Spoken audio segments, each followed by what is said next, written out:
In exercise 3.2, we have completed up to the question number 17. Now we are going to do question number 18. Let's first read what the question is.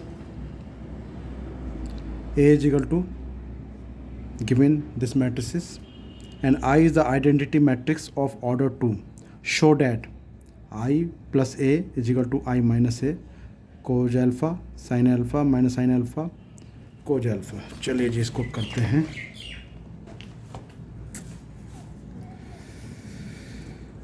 तो students में कहता है I plus, चलो पहले एक काम करते हैं, I प्लस A. तो I तो हमारा हो गया 1 0 0 1 प्लस A, और A क्या गिवन है 0 minus 10 alpha by 2 10 alpha by 2 and 0, right. ये गिवन है. अब अगर इसको ऐड कर दें हम तो what we will get 1 and this plus this minus 10 alpha by 2, this plus this 10 alpha by 2, this plus this 1,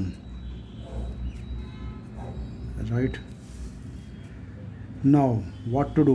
We will assume 10 alpha by 2. तो put 10 alpha by 2 को मान लेंगे क्या t, ठीक है, t मान लेंगे. और हमारे फॉर्मूले हैं कोज अल्फ़ा इक्वल टू होता है 1 minus 10 square alpha by 2, 1 plus 10 square alpha by 2. ऐसे ही साइन अल्फ़ा जो होता है वो होता है 2 10 alpha by 2 upon 1 plus 10 square alpha by 2. ये फॉर्मूले होते हैं, ठीक है. तो अब क्या करें, अब LHS में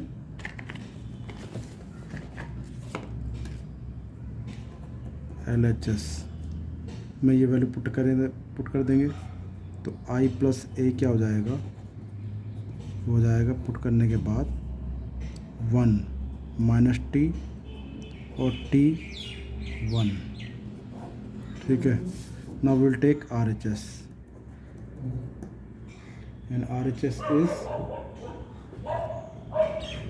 I minus A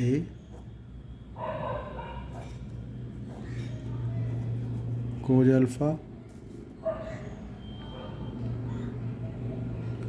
minus sine alpha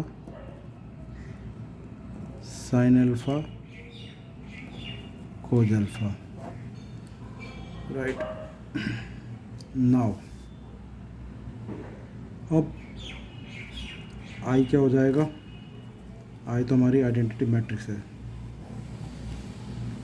तो ये हो जाएगा 1 0 0 1 और माइनस A क्या गिवन है 0 माइनस 10 अल्फ़ा बाई 2, और ये दे रखा 10 अल्फ़ा बाई 2 0, ठीक है. तो ये तो हो गया I माइनस A. अब इनकी जो है वो वैल्यू रख दीजिए आप, जो हमने ये फॉर्मूले थे ना 1 माइनस 10 स्क्वायर अल्फ़ा बाई 2, ये. तो कोज अल्फ़ा की जगह क्या रखेंगे 1 minus 10 square alpha by 2, 1 plus 10 square alpha by 2, और यहाँ दिया माइनस साइन अल्फ़ा. तो यहाँ क्या रखेंगे, ये रखेंगे minus 2 10 alpha by 2, 1 plus 10 square alpha by 2. यहाँ 2 10 अल्फ़ा बाई 2 साइन अल्फ़ा की जगह upon 1 plus 10 square alpha by 2. अच्छा, यहाँ आएगा 1 minus 10 square alpha by 2, 1 plus 10 square alpha by 2. अब क्या करें, अब इसमें आप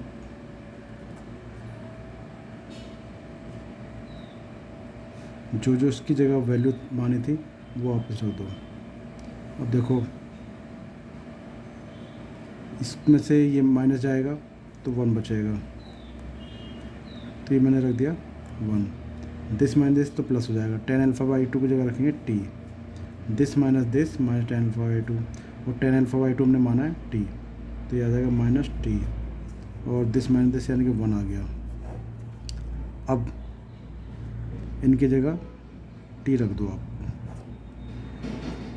तो ये क्या हो जाएगा 1 minus T square 1 plus T square, ये minus 2t upon 1 plus T square, 2t 1 plus T square 1 minus T square 1 plus T square. ठीक है,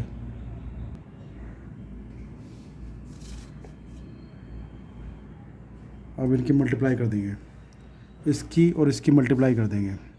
तो कैसे करें, this row into this column, this row first column, first row second column, second row first column, second row second column.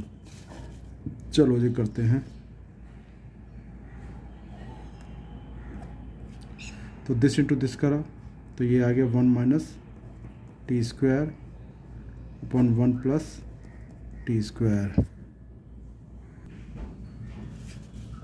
और plus this into this यानी कि आ जाएगा 2t square 1 plus T square. अच्छा, this row into this column तो जाएगा minus 2t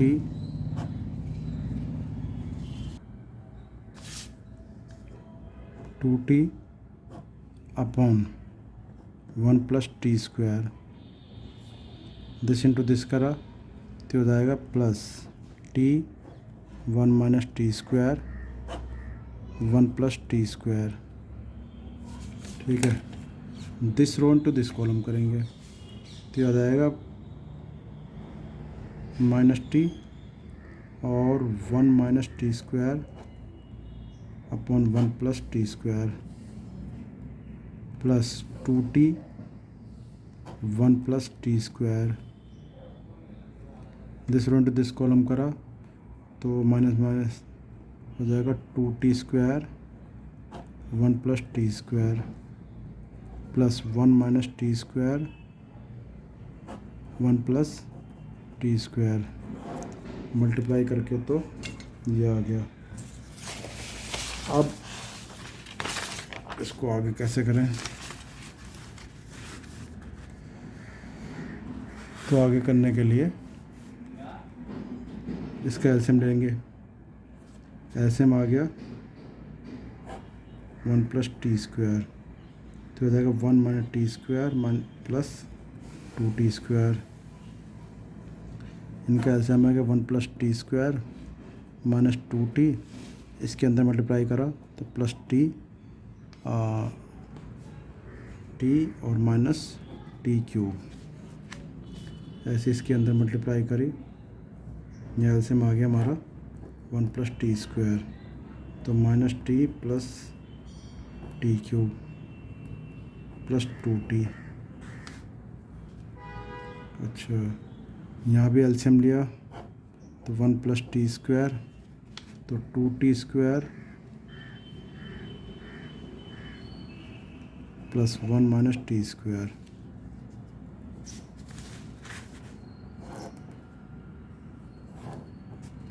अब इसको सिंप्लीफाई करेंगे तो हमारे पास क्या आएगा, 2t स्क्वायर में से टी स्क्वायर गया तो क्या बचा 1 plus T square upon 1 plus T square. अच्छा, यहाँ क्या बचा, यहाँ बचेगा ये यहाँ पर माइनस टी बचेगा, और माइनस टी अगर कॉमन ले लिया जाए तो क्या हो जाएगा, या माइनस टी कॉमन ले लो, यहाँ बचेगा 1 प्लस टी स्क्वायर। अच्छा,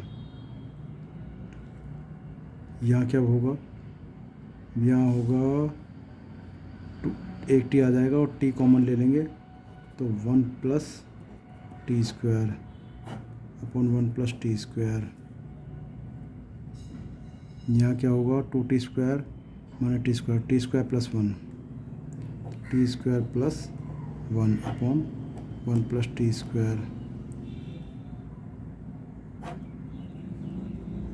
तो स्टूडेंट अब क्या करेंगे हम इसमें, इससे कट गया तो आ गया 1, इससे कट गया तो आ गया माइनस का t, इससे ये कट गया तो आ गया t, और इससे कट गया तो आ गया 1। नाउ व्हाट वी सी, चलिए तो ये आ गया। अब इनकी वैल्यू वापस सब्स्टिट्यूट कर दो, तो 1 और t क्या माना था हमने, tan अल्फ़ा बाई 2 माना था, यहाँ भी लिखेंगे tan अल्फ़ा बाई 2, और यहाँ पर आ जाएगा 1। ठीक, अब ये आ गया हमारा LHS। ठीक है, हैंस प्रूव्ड। हमने ये दिखाया कि LHS क्या आया था हमारा, LHS ये आया था, और RHS भी हमारा दोनों सेम आ गए, RHS हमारे आ गया, तो LHS is equal to RHS, hence proved. चलिए जी अगला करते हैं, अगला क्या कहता है पढ़ लेते हैं एक बार। अगला कहता है, a trust fund has ₹30,000 that must be invested in 2 different types of bonds. The first bond pays 5% interest per year and the second bond pays 7% interest per year. Using matrix multiplication, determine how to divide ₹30,000 among the 2 types of the bond if the trust fund must obtain an annual total interest of ₹1,800, ₹2,000। तो student इसमें हमें क्या काम करना है कि ये है 19, आंसर 19। इसमें हमारे पास ₹30,000 है and we are looking for to invest in 2 different types of bond. ठीक है, तो एक बॉन्ड में तो हमने लगा दिए ₹X, दूसरे बॉन्ड में लगाए कितने, 30,000 माइनस X, इतने रुपए लगा दिए। ठीक है, फर्स्ट टाइप बॉन्ड, ये सेकंड टाइप का बॉन्ड है, इतने लगा दिए। अब ये 2 टाइप के बॉन्ड बना लिए, इसकी एक मैट्रिक्स बनाएंगे जो इन्वेस्टमेंट है। The first bond page 5% interest per year and the second page 7% interest per year. तो एक तो हम इनकी जो इन्वेस्टमेंट करा है इसको, इसकी मैट्रिक्स बनाएंगे। तो इसकी मैट्रिक्स बना दी हमने, X 30,000 माइनस X, तो ये हमने एक मैट्रिक्स बना दी। ठीक है, अब रेट ऑफ इंटरेस्ट,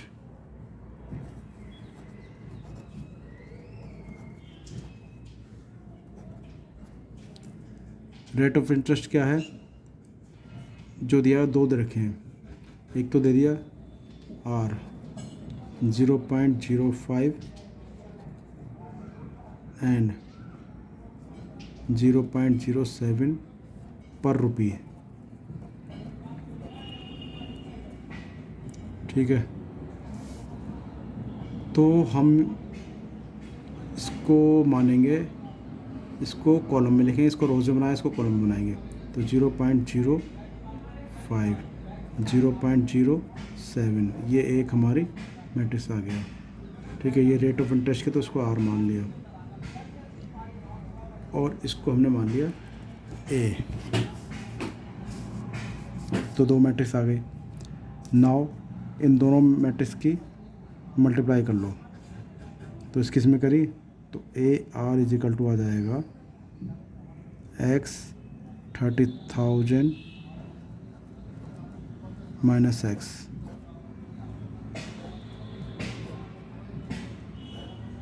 0.05, 0.07। ठीक है, अब ये कहता है कि जो बॉन्ड है annual total interest of rupees 1800, तो इंटरेस्ट कितना मिला 1800, तो यहाँ हमने रख दिया 1800। अब this row into this column कर लो, तो this into 0.05 plus this into this 30,000 minus X into 0.07। Now अब क्या करें, यह आ जाएगा 5x upon 100 plus 7 30,000 minus X upon 100, ये बराबर आ गया 1800। एलसीएम ले लो इसका, या पूरी लाइन में, चलो एलसीएम ले लेते हैं। तो 5x प्लस 7 या 21, 1 2 3 4 माइनस 7x 1800, इसकी मल्टीप्लाई इधर हो जाएगी तो 18 ये आ गया, और 21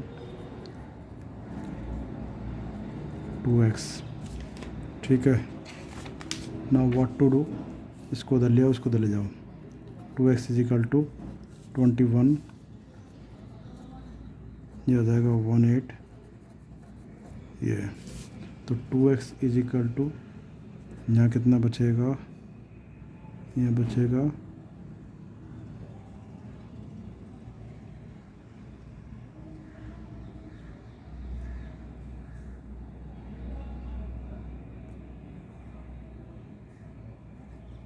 1 यहाँ बचेगा हमारा इतना बचेगा। तो x इज इक्वल टू कितना आ जाएगा, x इज इक्वल टू आ जाएगा 15,000। तो 15,000 आ गया, तो दोनों पार्ट कितने हो गए, यानी कि 15,000 तो हमने यहाँ लगाया, और 30,000 से 15,000 गया, तो 15,000 यहाँ लगाया सेकंड बॉन्ड में। ठीक है, तो 10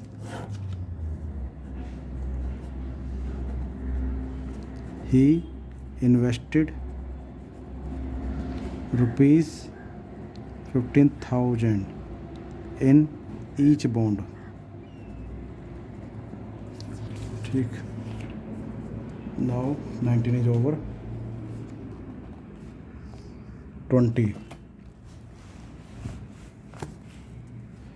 the bookshop of a particular school has 10 dozen chemistry books, 8 dozen physics books, 10 dozen economics books.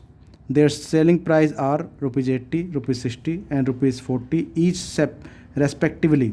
Find the total amount the bookshop will receive from selling all the books using matrix algebra. चलो इसको करते हैं।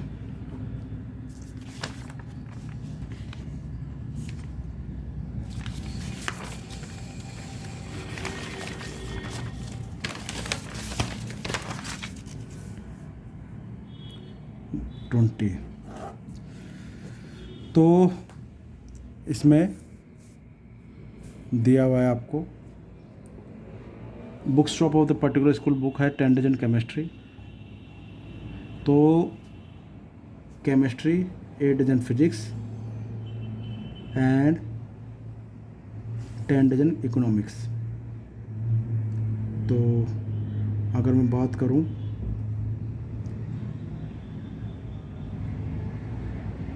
पहली है chemistry, उसके बाद है physics, then economics.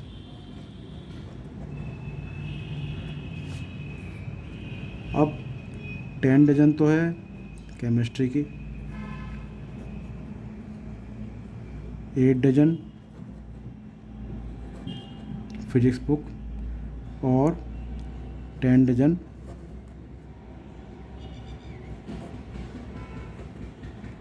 Economics की बुक है। इसकी एक मैट्रिक्स बना लेंगे ए, और डजन को अगर नंबर में कन्वर्ट कर लें तो ये हो जाएगा 10 × 12 यानी कि 120। इसका हो जाएगा 8 × 12 96, और ये जाएगा, चलो एक काम करते हैं, इनको इनके नीचे लग जाएगा 96 और 120, तो ये हो जाएगा मैट्रिक्स। तो एक तो हमने रो मैट्रिक्स बना ली, और जो इनके प्राइस हैं उनके कॉलम मैट्रिक्स बना लेंगे। ठीक है, अब कोस्ट की मैट्रिक्स कैसे बनेगी? इसमें आप देखें केमिस्ट्री कितने रुपए की है, ये जो है 80 रुपीज़ की है, एंड फिजिक्स ये 60 रुपीज़ की है, एंड इकोनॉमिक्स ये है 40 रुपीज़ की। और इसकी भी हम एक मैट्रिक्स बना देंगे, कॉलम मैट्रिक्स। ठीक है, चलो इसको मैं इधर मान लेता हूँ, ये रेट की मैट्रिक्स बन गई। अब टोटल अमाउंट कितना होगा? इसकी रो और कॉलम मैट्रिक्स की मल्टीप्लाई कर लो, 120, 96, 120, 80, 60, 40। ठीक, इनकी मल्टीप्लाई करते हैं।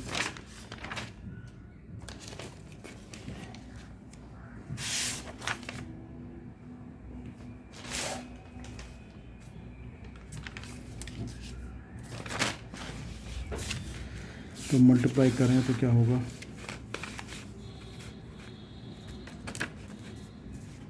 This row into this column, तो ये हो जाएगा 120 × 80 प्लस 96 × 60 प्लस 120 × 40, तो ये आया। और इनकी मल्टीप्लाई कर ले तो 12 × 96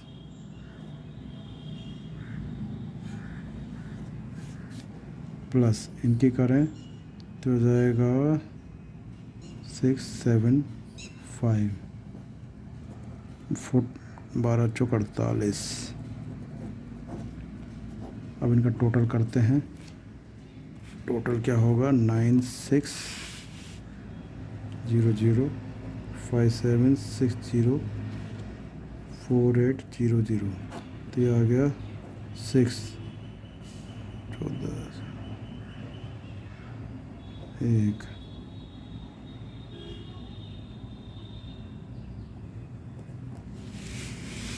तो आ जाएगा 20160। तो टोटल अमाउंट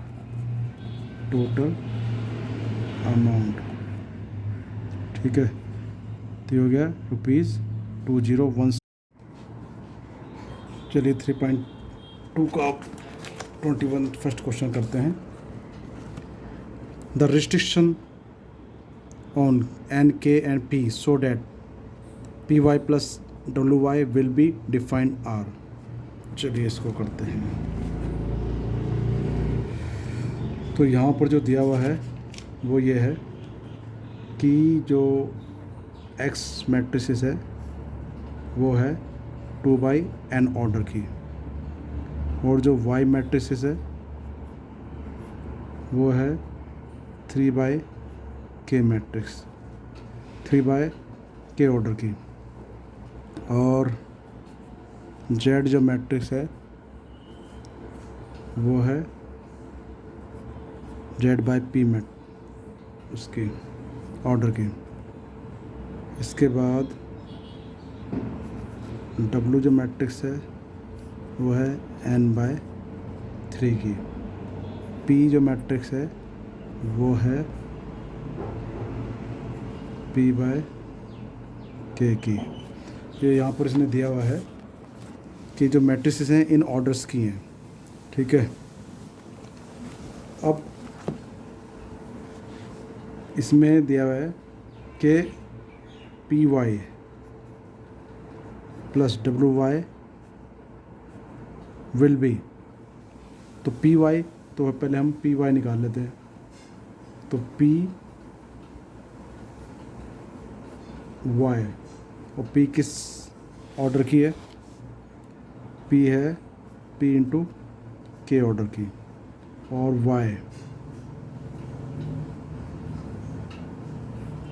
Y किस ऑर्डर की? 3/K। तो अब इसमें इसका पहला रो होता, दूसरा कॉलम। इसका जो कॉलम होगा पहले मैट्रिक्स का, वो इसके रो के इक्वल होगा, राइट। जब इसका मल्टीप्लाई करते हैं तो पहले जो मैट्रिक्स है उसके जो कॉलम है दूसरे मैट्रिक्स के रो के इक्वल होता है, ठीक है। तो यहाँ से जब इस यानी k इजिकल टू क्या आ गया? 3, इम्प्लाइड एट कि k इजिकल टू 3। दूसरा ये है कि अब ये क्योंकि इक्वल मैट्रिक्स होते हैं जब मल्टीप्लाई इक्वल मैट्रिक्स, तो इसकी ये बराबर इसके हो जाएगा, ठीक है। यानी कि कहने का मतलब ये, जब इनका प्रोडक्ट जो आएगा वो आएगा PY, और उसका ऑर्डर क्या हो जाएगा? उसका ऑर्डर हो जाएगा P/K।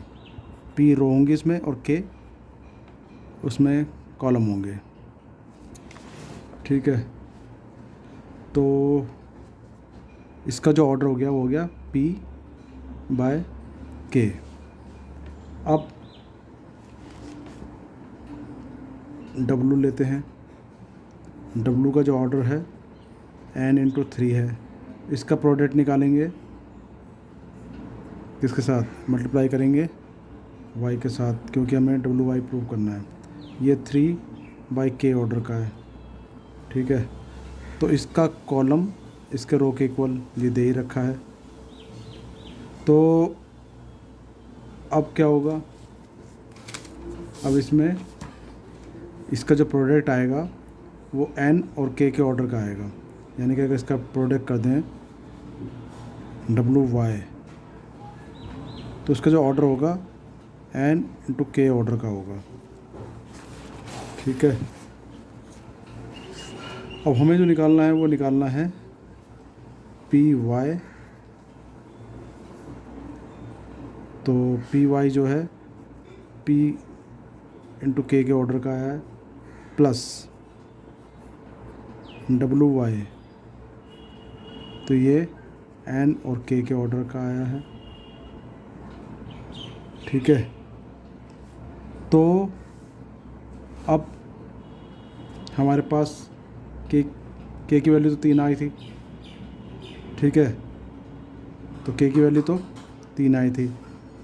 अब इसमें P जो है K तो दोनों बराबर है, ये दोनों बराबर हैं, तो P इजिकल टू N हो जाएगा, P इजिकल टू N हो जाएगा। और K के बराबर, तो K क्या है? K हमारा 3 आया था, 3 आया था ना, तो K इजिकल टू 3। तो इसमें हमारा जो फर्स्ट आंसर है ऑप्शन है ये करेक्ट है। K is equal to 3, P is equal to N।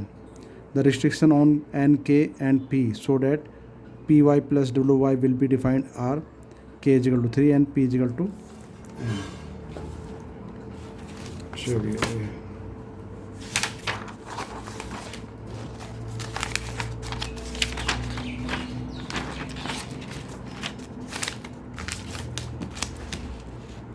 Now इसका सेकंड पार्ट करते हैं, या 22 भी जो इसी से रिलेटेड है। 22 में क्या कहता है, if n is equal to p then order of the matrix 7x minus 5z is.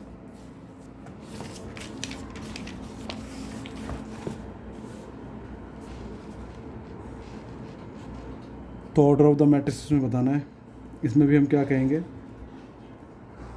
इसमें if n is equal to p तो 7x माइनस 5z, इसका ऑर्डर क्या होगा ये बताना है। अब यहाँ पर x जो है ये है 2/n ऑर्डर का है, ठीक है। तो इम्प्लाई डैट के 7x ये भी 2/n ऑर्डर का होगा, या इसको कह लो, क्योंकि इसके लिए मल्टीप्लिकेशन है तो अंदर जाके मल्टीप्लाई हो जाती है, यानी कि 7x 2/n ऑर्डर का होगा। अब z क्या दिया हुआ है, z किस ऑर्डर का है, z है जी हमारा 2/p के ऑर्डर का। तो इम्प्लाई डेट 5z 2/p के ऑर्डर का। अच्छा, अब ये हो जाएगा 5z 2/p ऑर्डर का हो गया। अब इसमें 7x 2/n ऑर्डर का माइनस 5z 2/p के ऑर्डर का, ठीक है। तो अब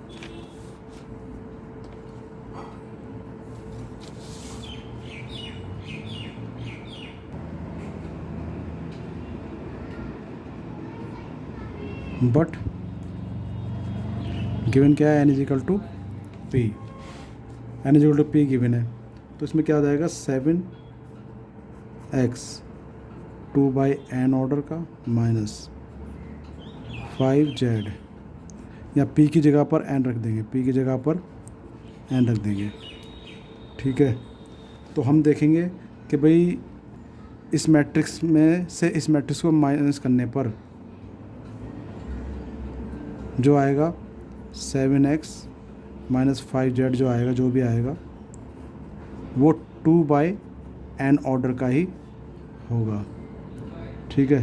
तो इसका हैंस ऑप्शन